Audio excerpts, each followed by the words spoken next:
गवार जिठानी मॉडर्न देवरानी। अर्पिता की शादी राकेश से तय होती है, जो एक सरकारी नौकरी करता था। अरे चाची, अर्पिता इतनी सुंदर, पढ़ी लिखी और मॉडर्न लड़की है, फिर कहाँ आप इसकी शादी ऐसे घर में कर रही हैं? अरे लड़का सरकारी नौकरी करता है, इंजीनियर है, खूब कमाता है, खूब मेहनत की है लड़के ने इस नौकरी के लिए। अर्पिता भी राकेश को पसंद नहीं करती थी, लेकिन पिता ने हाँ कर दिया तो शादी के लिए मन मारकर तैयारी कर रही थी। हाँ माँ, चाची ठीक ही तो कह रही हैं। पता है मेरी सहेलियों के पति कितने मॉडर्न हैं। अरे देख बेटा, तू मॉडर्न है ना, वो पढ़ने लिखने वाला गांव का होनहार लड़का है, तू जैसा रखेगी रहेगा। अब तक कोई उसकी केयर करने वाला नहीं था, है तो सिर्फ एक भाई भाभी, और माँ पिता तो गांव में ही रहते हैं। अर्पिता का मुंह बन जाता है। वो पिता के फोन से राकेश का नंबर लेकर उसे मिलने के लिए बुलाती है। आज तो मैं उसे साफ साफ मना कर दूंगी, मुझे नहीं करनी शादी। शक्ल देखी है ना, कपड़े पहनने का तरीका है ना बोलने का।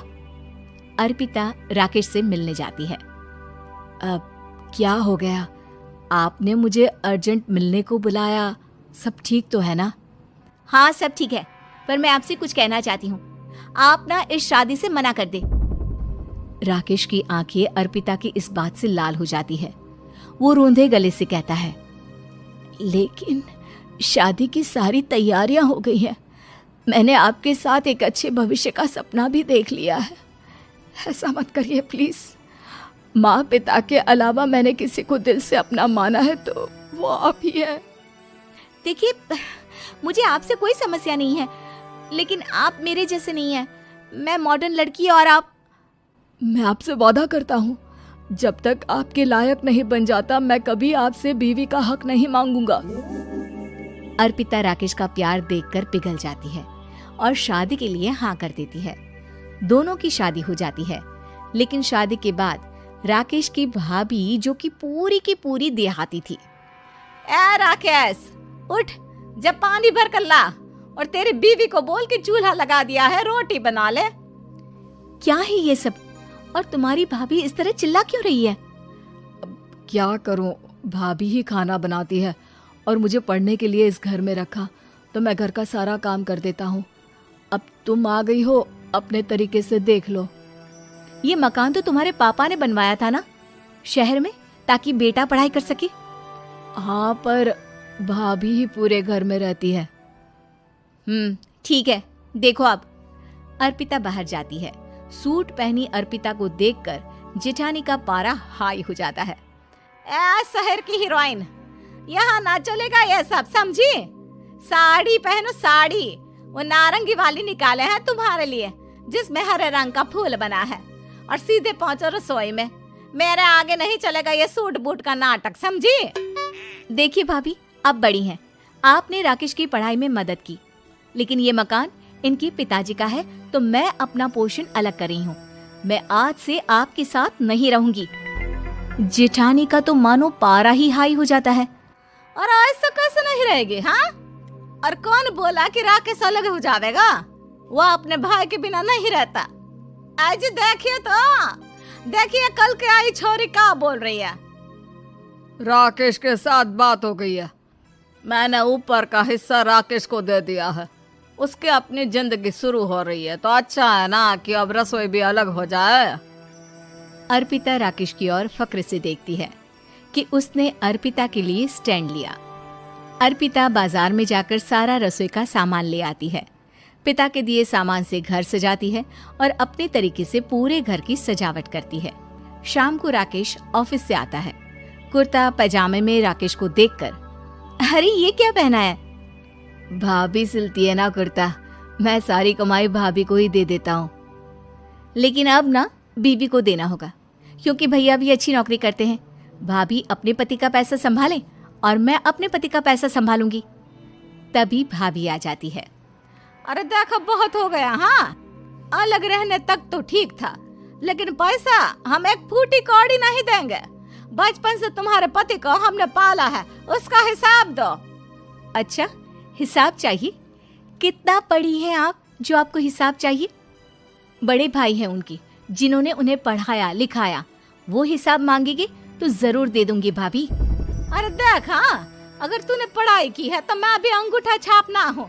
अरे 5 की रात तक पूरी पढ़ाई की है, समझे? वैसे भी कल इन लोगों के माँ बाबूजी आ रहे हैं गांव से, वही लोग ठिकाने लगाएंगे तुझे। अगले दिन सास ससुर आते हैं, दोनों बहुत ही सीधे लोग। अच्छा किया जो ऊपर के हिस्से में राकेश की गृहस्थी लगा दी। अब दोनों बेटे अपना अपना देख ले। छोटी बहू कहाँ है? अरे बहुत ही चालाक है माँ जी, ऐसी जबान चलाती है जैसे दर्जी कैंची चलाता है। वैसे बहू तुम भी कम नहीं थी। और सुनाओ।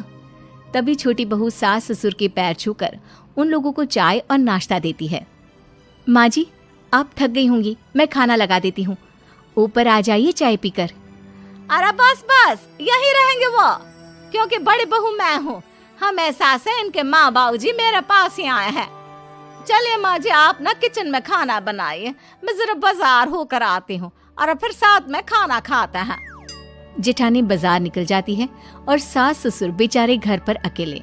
फिर दोपहर को, माँ जी, मैंने आप सभी के लिए खाना बनाया है। माना मैं छोटी हूँ, लेकिन अच्छा लगेगा अगर आप लोग मेरे साथ रहें। वैसे भी यहाँ है कौन बेटा, चलो ऊपर राकेश के पास ही चलते हैं। सास ससुर दोपहर का खाना खाकर वहीं आराम करने लगते हैं कि जेठानी आ जाती है। अरे वाह, ये तो वही बात हुई ना, कल की आई को पूरा परिवार और हम अकेले के अकेले।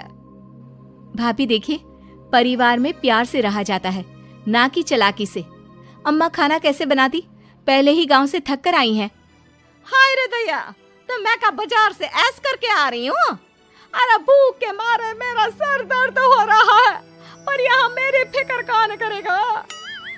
अरे तो किचन में खाना है, लगा देती हूँ मैं भाभी। बड़ी बैठकर खाना खाती है और शाम को जब राकेश घर आता है। अरे राकेश, तू तो पूरा हीरो लग रहा है इन कपड़ों में। ऐसे कपड़े पहले क्यों नहीं पहनता था? राकेश बीवी की तरफ देखता है और फिर कहता है, माँ, पहले पहनाने वाली नहीं थी ना। हाँ हाँ, और हम जो हाथ से सिल सिल कर कुर्ता पहनाते थे उसका का? अरे तुम्हारे भैया तो आज भी पहन रहे हैं। तभी अर्पिता सास के लिए कपड़े और ससुर के लिए शर्ट पैंट ला कर देती है। उन लोगों को फ्रिज से ठंडा पानी और टीवी में फिल्म दिखाती है। अरे कब से इनको बोल रहे हैं कि फ्रिज वाले आओ, लेकिन ये है कि मानत ही ना है। बहू, अब तो तुम ही समझाओ ससुर जी को। नहीं पापा, आप फ्रिज मत लीजिए। अरे वाह रे छोटे, खुद फ्रिज का ऐसे का मजा ले, और इनकी माँ के पास फ्रिज भी ना हो। अरे देखा पिताजी, देखा माँ जी कब बोल रही है। अरे उसकी पूरी बात तो सुन लो कि वो क्या बोल रही है। वो इसलिए क्योंकि अब माँ जी और पापा यहीं रहेंगे मेरे पास। घर को घर सिर्फ मॉडर्न या गांव की सोच नहीं, बल्कि संस्कार बनाते हैं भाभी, और संस्कार अच्छे हो तो सब सही हो जाता है।